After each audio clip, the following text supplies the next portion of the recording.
ഡൽഹി കരാറിലെ നിബന്ധനകൾ ലംഘിച്ചതിനാൽ പാകിസ്ഥാനുമായുള്ള സിന്ധു നദീജല കരാർ ഒരിക്കലും പുനഃസ്ഥാപിക്കില്ലെന്നും പാകിസ്ഥാൻ വെള്ളം കിട്ടാതെ വലയുമെന്നും കേന്ദ്ര ആഭ്യന്തരമന്ത്രി അമിത് ഷാ ടൈംസ് ഓഫ് ഇന്ത്യക്ക് നൽകിയ അഭിമുഖത്തിലാണ് അമിത് ഷാ ഇക്കാര്യം പറഞ്ഞത്.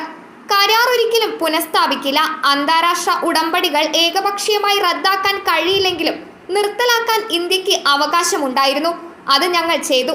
ഉടമ്പടിയുടെ ആമുഖത്തിൽ കരാർ ഇരു രാജ്യങ്ങളുടെയും സമാധാനത്തിനും പുരോഗതിക്കും വേണ്ടിയാണെന്ന് പരാമർശിച്ചിരുന്നു. പക്ഷേ പാകിസ്ഥാൻ അത് ലംഘിച്ചുവെന്നും അദ്ദേഹം പറഞ്ഞു. ഏപ്രിൽ 22-ന് ജമ്മു കശ്മീരിലെ പഹൽഗാമിൽ നടന്ന ഭീകരാക്രമണത്തെ തുടർന്നാണ് സിന്ധു നദീജല കരാർ ഇന്ത്യ റദ്ദാക്കിയത്. ഇന്ത്യക്ക് അവകാശപ്പെട്ട വെള്ളം ഞങ്ങൾ ഉപയോഗിക്കും. പാകിസ്ഥാനിലേക്ക് ഒഴുകിയിരുന്ന വെള്ളം ഒരു കനാൽ നിർമ്മിച്ച് രാജസ്ഥാനിലേക്ക് കൊണ്ടുപോകും.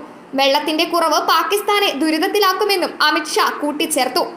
ഓപ്പറേഷൻ സിന്ദൂറിനെ വിമർശിച്ച കോൺഗ്രസിനെയും അമിത് ഷാ രൂക്ഷമായി വിമർശിച്ചു. ചിനാബ് നദിയിലൂടെയുള്ള ജലമൊഴുക്ക് ഇന്ത്യ വെട്ടിക്കുറച്ചെന്ന വാദവുമായി പാകിസ്ഥാൻ രംഗത്തെത്തിയിരുന്നു. സാധാരണയേക്കാൾ സീസണിലെ ജലമൊഴുക്ക് 21% കുറഞ്ഞുവെന്നാണ് പാകിസ്ഥാന്റെ വാദം. സംഭരണികളിലെ വെള്ളത്തിന്റെ അളവിൽ 50% കുറവുണ്ടായെന്ന് പാകിസ്ഥാൻ പറഞ്ഞു. എന്നാൽ പാകിസ്ഥാൻ യഥാർത്ഥ വിഷയം അവഗണിക്കുന്നുവെന്ന് ഇന്ത്യ വ്യക്തമാക്കി. പഹൽഗാം ഭീകരാക്രമണത്തിന്റെ പശ്ചാത്തലത്തിൽ പാകിസ്ഥാനെതിരെ ഇന്ത്യ നടപടികൾ കടുപ്പിച്ചിരുന്നു. News desk മലയാളാക്ഷരം.